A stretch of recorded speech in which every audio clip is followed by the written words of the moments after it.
Étonne pas, ça existe même en islam.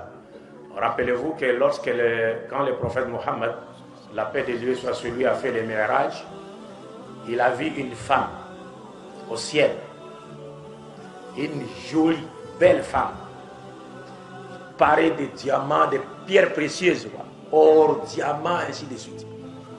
Et cette femme invitait le prophète à aller vers elle.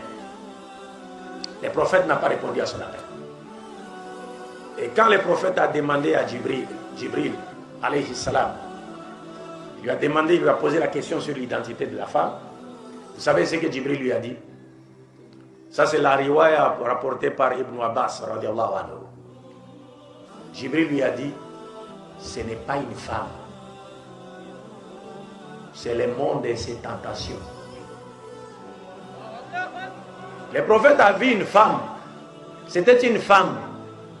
Mais Jibril lui dit, ce n'est pas une femme, c'est le symbolisme du monde et de ses tentations. Si tu avais répondu à son appel, toute ta communauté se serait égarée du doigt chemin. Donc si Jibril n'a pas donné l'explication de ce symbolisme-là, de ce que représentait la femme symboliquement, peut-être certains interprètes musulmans ou commentateurs mystiques ou soufis ou qui allaient se permettre de dire, ah, en tout cas nous pensons que en tout cas cette dame-là fera partie des épouses du prophète au paradis. Est-ce que vous comprenez? Donc le prophète a vu une femme, mais ce n'était pas une femme. Ça, c'est le langage prophétique. Et rappelez-vous aussi que un jour, le prophète Mohammed, la paix de Dieu soit sur lui, a dit à ses épouses qu'après sa mort, celle qui me suivra, c'est celle qui a de longs bras. Vous voyez? Et après cela, juste après sa mort, la première femme qui est décédée, la femme du prophète qui est décédée juste après lui, c'était qui? C'était qui? Hein? Et...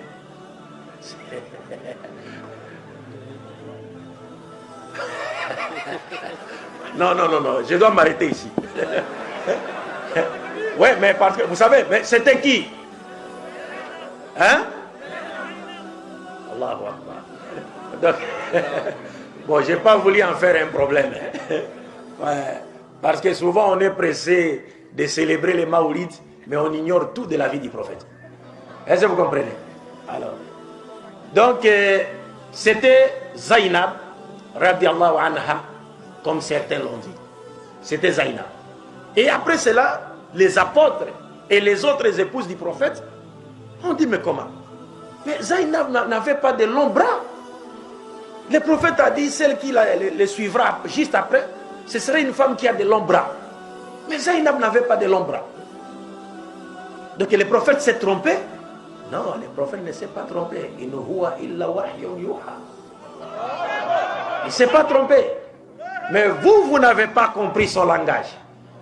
Le prophète vous parle de longs bras, mais il ne s'agissait pas de ses bras physiques. Finalement, les disciples ont compris que Zainab était bienveillante. Elle donnait beaucoup aux pauvres. Donc le prophète, en parlant de longs bras, il faisait allusion à quoi? À sa bienfaisance. Ce n'était pas des bras physiques. Omal Masakin. Omol Masakin. Donc c'est un peu cela. C'est le langage, la terminologie des prophètes. Il faut s'habituer à cela. Parce que dans l'écriture, les écritures saintes, il y a plusieurs formes de langage.